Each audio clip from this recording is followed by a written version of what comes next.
4 साल की खुशबू अपने पापा के साथ जाने की जिद कर रही थी।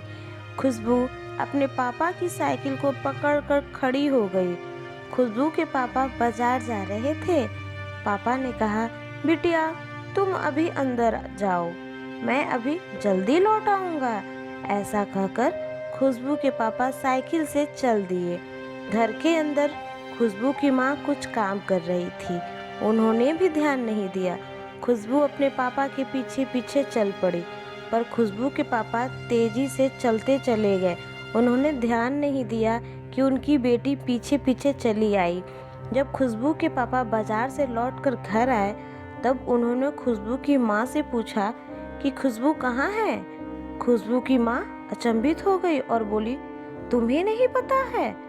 मैं तो सोच रही थी कि खुशबू तुम्हारे साथ गई है।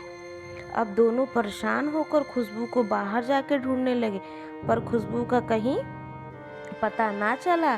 गांव के अन्य लोग भी उनके साथ मिलकर खुशबू को ढूंढने लगे। रात होने को आई थी। सब लोग गांव के आगे बाहर जाकर देखने लगे। तभी कुछ लोगों को रोने की आवाज़ सुनाई दी। लोगों ने वहां जाकर देखा तो पास के एक छोटे से कुएं में खुशबू की रोने की आवाज़ आ रही थी। सब लोग जल्दी दौड़कर कुएं के पास गए और बच्ची को निकाला। कुआं कम गहरा और सूखा था, इसलिए खुशबू को कुछ नहीं हुआ। माता पिता खुशबू से लिपटकर रोने लगे। सब लोग खुशबू के मम्मी पापा से कह रहे थे कि उन्होंने बहुत बड़ी गलती की थी। अगर बच्ची को कुछ हो जाता तो।